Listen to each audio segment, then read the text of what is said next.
माँ फोन पर सुबक रही थी। सिर्फ खाना देना होता है और शुगर की सुई लगानी होती है। यही दो काम शैला के लिए भारी पड़ता है। वह इतना भी नहीं करना चाहती। कहती है कि मैं थक जाती हूँ, मुझसे होता नहीं। सुनकर मुझे बहुत गुस्सा आया। शैला मेरी इकलौती भाभी है, क्या इतनी कमजोर हो गई है कि माँ को खाना भी नहीं दे सकती? बुढ़ापे के कारण माँ का ठीक से उठना बैठना नहीं हो पाता था। उनके घुटनों में हमेशा दर्द रहता था। उस पर उनका भारी शरीर, 2 कदम चलती नहीं कि हाँफने लगती। अब इस स्थिति में शैला उनकी सेवा नहीं करेगी तो और कौन करेगा? बुढ़ापे में बच्चे ही माँ बाप का सहारा होते हैं। माना कि उनके सिर्फ एक ही लड़का कृष्णा था और हम 3 बेटियाँ। उनकी सेवा तो हम बेटियाँ भी कर सकती हैं, मगर वे हमारे पास आना नहीं चाहती थी। वजह वही सामाजिक रुसवाई। लोग कहेंगे कि बेटा के रहते बेटी के यहाँ रह रही है। बेटा पर तो अधिकार है, पर बेटियों के पास किस हक से जाएं? माँ की व्यथा सुन मेरा मन बेचैन हो उठा। अगर वे आसपास होती तो मैं तुरंत चलकर उनके पास पहुँच जाती, मगर विवश थी। कहाँ इलाहाबाद, कहाँ चेन्नई। जब तक कृष्णा दिल्ली में था जाना आसान था, अब संभव नहीं रहा।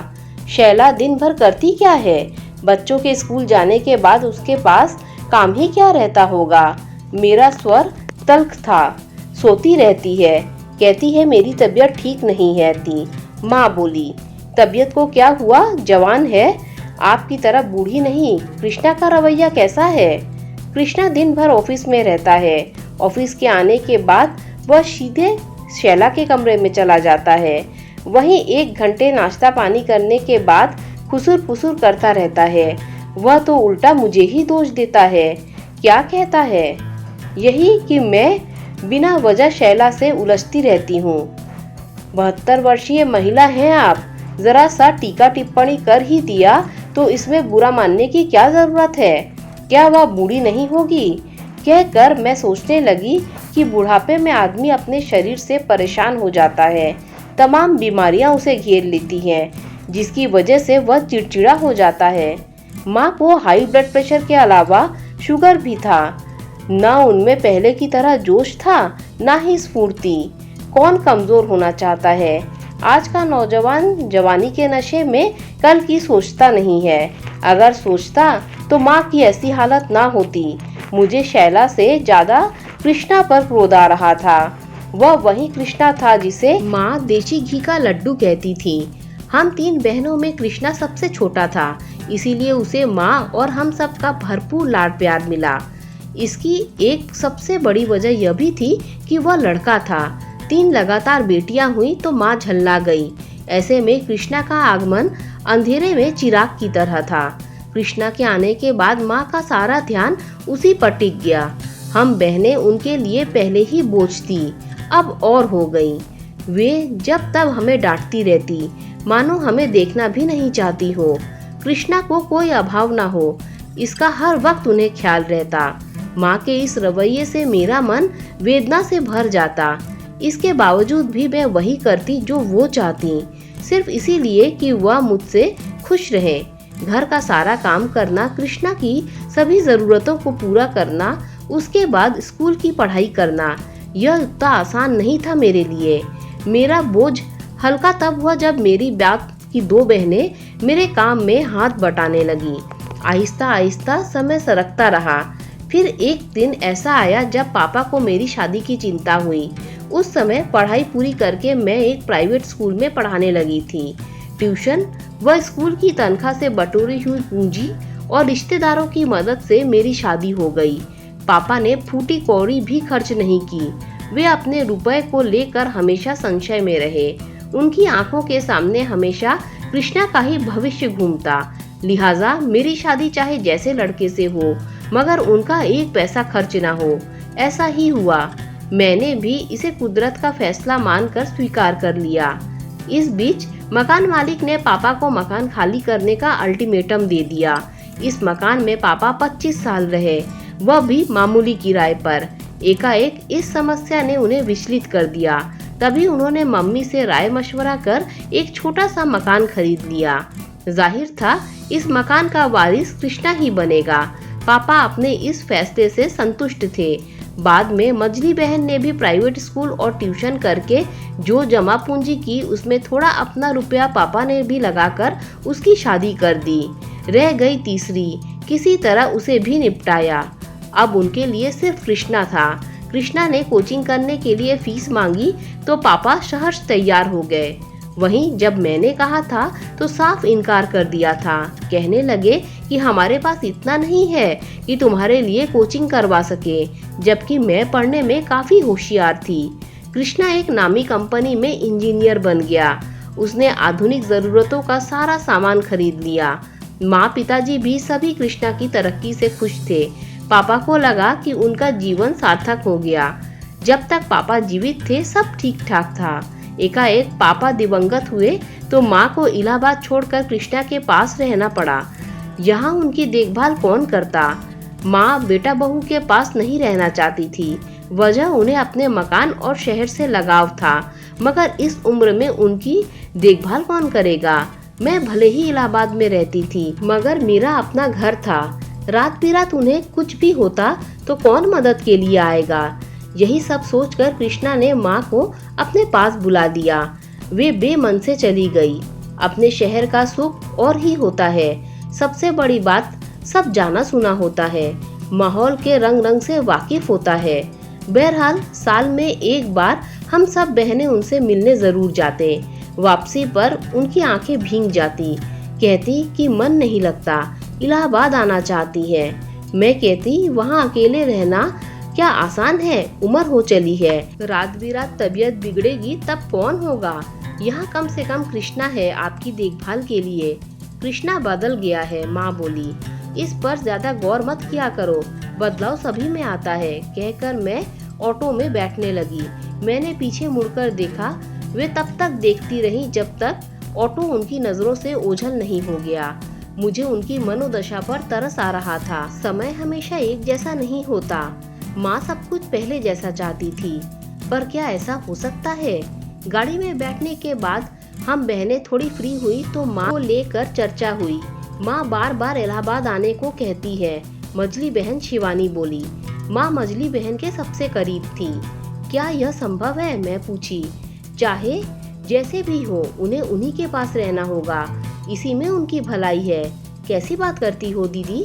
तुम्हें माँ के प्रति इतना निष्ठुर नहीं होना चाहिए। शिवानी को बुरा लगा। रख लो अपने पास, तुमसे वह ज्यादा घुली मिली रहती है। शिवानी को बुरा लगा। क्या तुम नहीं रखोगी? क्या वह तुम्हारी माँ नहीं है? शिवानी का सवाल बचकाना लगा मुझे। सवाल रखने या ना रखने का नहीं है, जिम्मेदारी की बात है। बेटे की जिम्मेदारी बनती है अपने माँ बाप की सेवा। हम रखकर कृष्णा को और बेलगाम कर देंगे। वह तो यही चाहेगा कि माँ को हम लोग रख ले ताकि निरंकुश जीवन जिए वो। क्या तुमने सुना नहीं जब शैला माँ से कह रही थी कि आपकी वजह से हम कहीं आ जा नहीं सकते, आपने हमें बांध कर रख दिया है। दीदी ठीक कह रही है। मम्मी ने एक बार फोन करके इस बात का जिक्र मुझसे किया था। तीसरी बहन सुमन बोली। कुछ सोचकर शिवानी बोली, 2 महीना तो रख ही सकते हैं, इस बहाने उनका मन भी बहल जाएगा। मैं कब इनकार करती हूँ, मगर इस अवस्था में सफर करके अलग अलग शहरों में आना जाना क्या उनके लिए आसान होगा? कौन उन्हें चेन्नई से यहाँ ले आएगा? मैं अपने पति से कहूँगी कि वह माँ को ले आए, शिवानी बोली। बहुत आगे बढ़ बढ़कर तुम लोग बोल रही हो, एक बार कहकर तो देखो। तुम्हारे पति इनकार न कर दे तो कहना, सीधे कहेंगे कि जिसकी माँ है वह भेजे। मैं क्यों अपनी नौकरी छोड़कर उतनी दूर जाऊं? मैं बोली। सब एक जैसे नहीं होते। शिवानी का इशारा मेरी तरफ था। मेरे पति जमीनी व्यक्ति थे, वहीं शिवानी का पति धर्मपरायण। पता नहीं कैसे नौकरी करते थे। दिन भर उनका ध्यान अंधविश्वास व भगवान पर ही रहता था। क्षणिक भावनाओं में बहकर वे चेन्नई चले भी गए तो यह हमेशा ऐसा संभव होगा? वहीं सुमन का पति एकदम ठेठ प्रवृत्ति का इंसान। जब वह सुमन का ही नहीं सुनता तो भला सास को लेने क्या जाएगा? साफ कहेगा कि उनके बेटा बहू जाने, हमसे क्या मतलब। इसीलिए सुमन से कोई अपेक्षा करना निरर्थक था। सुमन यही सब सोचकर चुपचाप हम दोनों की गुफ्तगू सुन रही थी। रात होने को हुआ। हम लोग बात यहीं खत्म करके अपने अपने बेड पर सोने चले गए। सुबह गाड़ी सतना पहुंची तो शिवानी के साथ सुमन भी उतर गई। सुमन को वहां 2 दिन रुकना था, उसके बाद वह अपने घर लखनऊ चली जाएगी। मैंने उनसे विदा लिया। मेरा पड़ाव 6 घंटे बाद आने वाला था। मैं सोचने लगी कि समय कितना बलवान होता है। कहाँ हम सब एक ही शहर में रहकर पले बढ़े और आज 4 लोग 4 जगह के हो गए। मेरा मायका इलाहाबाद था, इसीलिए मैं हर वक्त मम्मी पापा के लिए खड़ी रहती थी। बाद में पापा की तबीयत बिगड़ी तो वो दिल्ली चले गए। वहीं उन्होंने अंतिम सांसें ली। योजना के मुताबिक मैंने कृष्णा को फोन लगाया। तुम्हें ले जाना हो तो ले जाओ, मेरे पास समय नहीं है, उसने साफ साफ बोल दिया। थोड़ा समय निकालो, उनका भी जी बहल जाएगा। मैंने मनुहार की, उनका दिल कहीं नहीं लगेगा। मैं उनके स्वभाव को जानता हूँ। अब तुम उनका स्वभाव भी देखने लगे, मुझे बुरा लगा। इतनी ही फिक्र है तो रख लो उनको अपने पास हमेशा के लिए। मैं क्यों रखूंगी, सब कुछ तुम्हें दिया है। अब जब लौटाने की बारी आई है तो हम बहनों पर टाल रहे हो। तो जैसे चल रहा है चलने दो। कैसे चलने दूं? बीवी के मुंह में तुमने अपने कर्तव्य से विमुख कर लिया है। मुझे अपना कर्तव्य मत सिखाओ, मुझे अच्छे से निभाना आता है। कुछ नहीं निभा रहे हो, तुम दिन भर ऑफिस में रहते हो, तुम्हें कुछ पता रहता है क्या? देर शाम घर आते हो तो सीधे अपने बीवी के कमरे में चले जाते हो। कभी माँ का हाल पूछते हो? वे बेगानों की तरह एक कमरे में पड़ी रहती हैं। मैंने कब रोका है? क्यों नहीं आकर हमारे पास बैठती? क्या बैठेंगी जब बेटा बहू ने मुंह फेर लिया है। मेरे कथन पर सारे खुन्नस के चलते कृष्णा ने फोन काट दिया और तमतमाते हुए माँ के कमरे में गया। आपको ज्यादा खुशी मिलती है अपनी बेटियों से तो कहिए, हमेशा के लिए उन्हीं के पास पहुंचा दूं। दिन भर फोन करके हमारी बुराई बतियाती रहती हैं। मैंने क्या कहा? माँ का स्वर दयनीय था। बिना कहे इतना कुछ सुनने को मिल रहा है। क्या कोई अपने मन की बात भी नहीं कर सकता? तुम्हारी बीवी तो जैसे जवान पर ताला लगा कर आई है। उसका ताला खुलेगा तो सिर्फ तुम्हारे लिए या तो अपने मायके वालों के लिए। ऐसे में यदि मैं अपनी बेटियों से कह सुन लेती हूँ तो क्या गलत करती हूँ?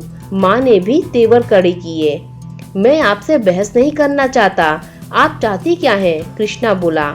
मैं इलाहाबाद जाना चाहती हूँ। ठीक है, मैं आपको पहुँचाने की व्यवस्था करता हूँ, मगर बाद में यह न कहिएगा कि मैंने अपनी मर्जी से आपको इलाहाबाद भेज दिया। माँ चुप रही। जिस दिन इलाहाबाद जाने को था, माँ की आंखें नम थी।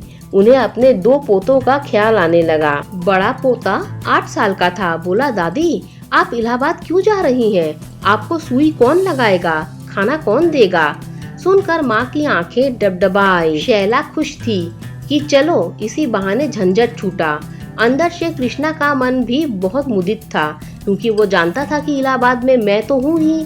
चाहे जैसे भी हो, माँ के लिए करेगी ही। सिर्फ रुपए भेजने की जरूरत है, वह भेज दिया करेगा। मैंने भी मन बना लिया था, जिस माँ ने मुझे पैदा किया है उस रिश्ते की लाज उनकी अंतिम सांस तक रखूंगी। पता नहीं क्यों बरबस मेरा ध्यान उस बचपन पर चला गया जब माँ ने एक टॉफी कृष्णा के लिए मुझसे छुपा कर रखी थी। संयोग से मेरी नजर पड़ी तो मैंने अपनी माँ से मांग लिया तो माँ ने साफ इनकार कर दिया था। बोली, मैं यह कृष्णा के लिए रखी हूँ। मैं मायूस होकर अपने कमरे में चली गई। दोस्तों, अगर आपको ये कहानी अच्छी लगी हो तो लाइक कर दीजिए, मेरे चैनल को सब्सक्राइब कर दीजिए। Thanks for watching this video.